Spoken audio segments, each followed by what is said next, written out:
Шәй сергіткіш, жанды жадыратып шүлді басатын сусын. Қазақ халқы үшін шайдың орны бөлек. Өзге ұлттарда шайды ішпейтін адамдар болуы мүмкін.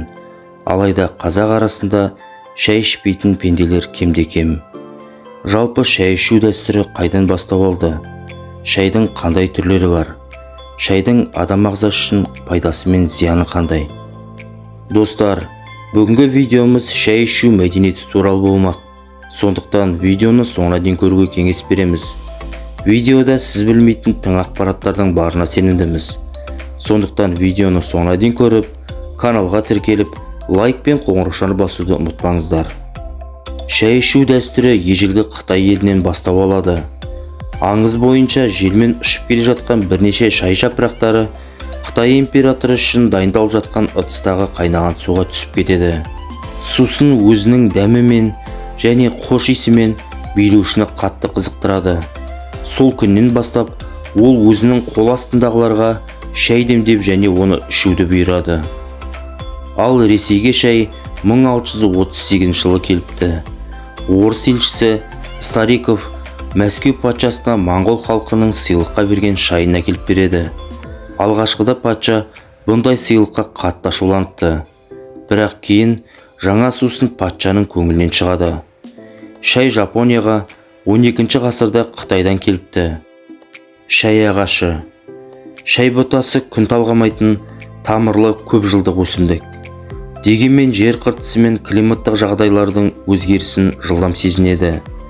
Жапырақтары кезектесе орналасқан, қалемше тәрізді, жылтыр, шеттері өткір тісті, ұзындығы 7 см, ені 4 см болады.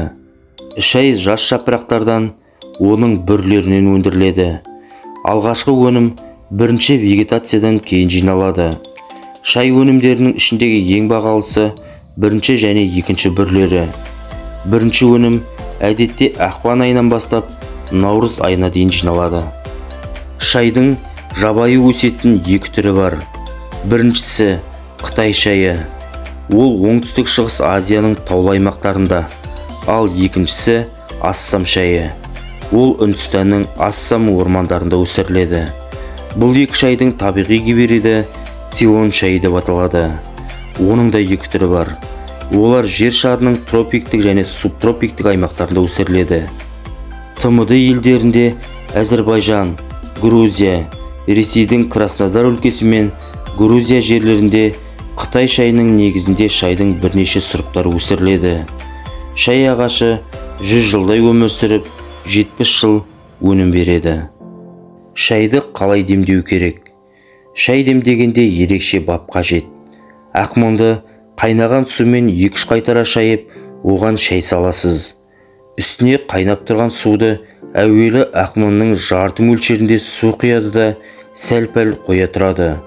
Сосын отқа қойып, бұқтырып алғаннан кейін ақмонды бүркеп сүлгемен немесе арнайы жұмсақ шүберекпен 5-7 минут тұндырып, толтыра қайтадан қайнаған су құю қажет.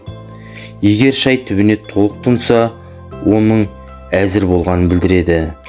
Бұқтырылған шайды қыздырмайды, қайнатпайды және келесі күні шамасына шай қосып демдейді. Ыстық шай ағзаға зиян ба? Шайды ыстықтай ішуге болмайды. Өйткені ыстық шай кеңірдекке, өңешке, ас жолы мен асқазанға кері әсер етуі мүмкін. Ұзақ уақыт ыстық шай ішу ішкі органдарды ауруға ұшыратады. Температурасы 62 градустан жоғары шай асқазанды бұзады. Шайдың температурасы 56 градустан аспауы тиіс. Шай дайындау үшін суды ұзақ қайнатқан дұрыс. Болмаса шайдың фенолы, эфирлік компоненттері қышқылданады. Шай тұнықтығынан дәмінің сапасы мен хош иісінен айырылады. Шайды бірнеше рет қайнатып ішуге мүлдем болмайды. Әдетте 3-4 қайнатылғаннан кейін шай жапырақтарында пайдалы заттар азайып, зиянды заттар көбейе түседі. Қай кезде шай ішпейді? Бірінші, аш қарынға суық шай ішпейді. Себебі ол өт пен асқазанға зиян. Керісінше, жылы және ыстық шай бойды сергітіп, сананы сейілтеді. Суық шай бүкіл ағзаны тітіркендіреді. Екінші, тағамның алдында шай ішпейді. Өйткені шай сілекейді қышқылдандырып, оның дәмін сезуді қиындатады. Мұндай жағдайда ас қорыту қызметінің протеинді сіңіруі уақытша азайып кетеді. Үшінші, тамақтан соң бірден шай ішпеген жөн. Ішкіңіз келсе, жарты сағат күтіңіз. Өйткені шай құрамындағы танин, протеин мен темірдің қатқылдануы тағамның сіңімділігін төмендете түседі. Төртінші, дәріні шаймен ішпейді. Себебі шай құрамындағы заттардың ыдырағанда пайда болатын таниннің әсерінен дәрі сіңімділігі төмендейді. Шайдың емдік шипасы. Сүт қосылған қою және тәтті шай халық емінде нашадан, дәрі-дәрмектен, ішімдіктен уланған жағдайда оның бетін қайтаратын емдік сұйықтық ретінде пайдаланады. Бал, қара бұрыш қосылған шай зәр қуғыш және тыныс жолдарына суық тигенде терлететін дәрі орнын басады. Шай жапырақтарының шырынымен, шай шырыны сөлімен немесе ұнтақталып үгітілген кепкен шаймен дененің күйген жерлерін емдейді. Кепкен көк шайды шайнау жүрек айнығанын басады. Көк шай тұнбасы қан қысымын түсіреді. Кешегі шай бұзылмаған болса, оны тәнге тарту арқылы емдік мақсатта пайдалануға болады. Себебі бір тәулік тұрған шайда қышқылдар мен фтор көбейеді. Тіл ойылғанда, экземаға, теріге жарақат түскенде, іріңді жараларға ем ретінде қолданады. Кешегі шаймен көзді сүртсе, қызарғаны басылады. Таңертеңгі және кешкі тісті жуар алдында онымен ауызды шайса, тістің түбі нығаяды. Шай түрлі бактерияларды өлтіре алатын күшке ие. Негізінен ол сүзек, дизентерия тәрізді қауіпті бактерияларды жояды. Шай қан құрамын, жүрек жұмысын жақсартады. Шай бүйрекке тас жиналуды болдырмайды. Жақсы өскен шай жапырақтарында С, В1, В2, А, П дәрумендері бар.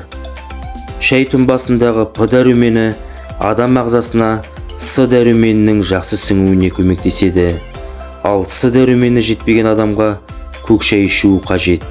Көк шайды дұрыс пайдалана білген адамдар ерте қартаймайды. Достар, видеоны соңына дейін көрген болсаңыздар, каналға тіркеліп, лайк пен қоңыраушаны басуды ұмытпаңыздар. Және осы видеоны өздеріңізде бар барша әлеуметтік желілерге таратып жіберуді өтінеміз.